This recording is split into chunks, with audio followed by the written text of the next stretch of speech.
నమస్తే, welcome to mega box office. Shambhala ఈ పేరు వింటేనే ఒక డివైన్ విబేస్ వస్తాయి కదా.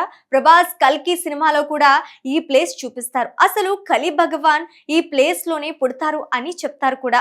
ఇంకా ఈ ప్లేస్ ఎక్కడో హిమాలయాస్ లో ఉంటుందని, అందరికీ కనిపించదని అంటారు.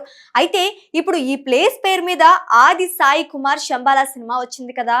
ఆది కెరీర్ లో ఈ సినిమా మంచి హిట్ అయ్యి అతనికి కెరీర్ కి బూస్ట్ కూడా ఇచ్చింది. ఇక థియేటర్స్ లో మంచిగా రాణించిన ఈ సినిమా ఇప్పుడు ఓటీటీలోకి రాబోతోంది.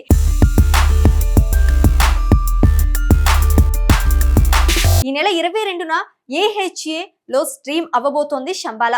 సో ఖచ్చితంగా చూసి తీరాల్సిందే. అయితే ఒకసారి స్టోరీలోకి వెళ్తే 1980లలోకి మనల్ని తీసుకువెళ్లారు. శంబాల అనే 1000 ఏళ్ల చరిత్ర ఉన్న పురాతన గ్రామంలో ఒక్కసారిగా ఆకాశం నుంచి ఒక ఉల్క పడుతోంది. ఆ సంఘటన జరిగిన తర్వాత నుంచి ఆ ఊరిలో ఊహించని పరిణామాలు జరుగుతుంటాయి.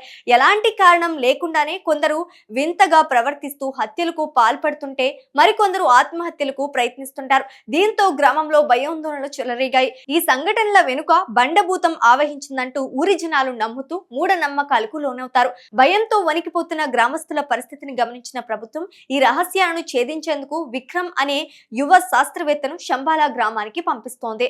ఆ పాత్రలో ఆది సాయి కుమార్ కనిపిస్తాడు. సైన్స్ పై పూర్తి విశ్వాసం పెట్టుకుని విధులు నిర్వహించే విక్రమ్ గ్రామంలో జరుగుతున్న వింత ఘటనల వెనుక ఉన్న అసలు నిజాలను తెలుసుకునే ప్రయత్నం చేస్తాడు.